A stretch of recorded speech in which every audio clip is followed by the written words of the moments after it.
Hello friends, now in this video we will check in appearance the header section. Header is just like as we did customize. So this is you can see like use a header banner image. So if you click here, we can use header banner image and you can select one of them, see, or you can add your own image as well if you want, and then you will have to crop that image and then you can see image will appear there.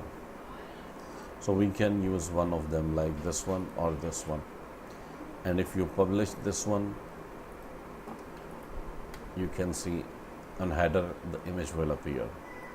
So you can also prepare first of all with your and you can also display logo or site title if you want, and then publish, so you can see logo and site title is there.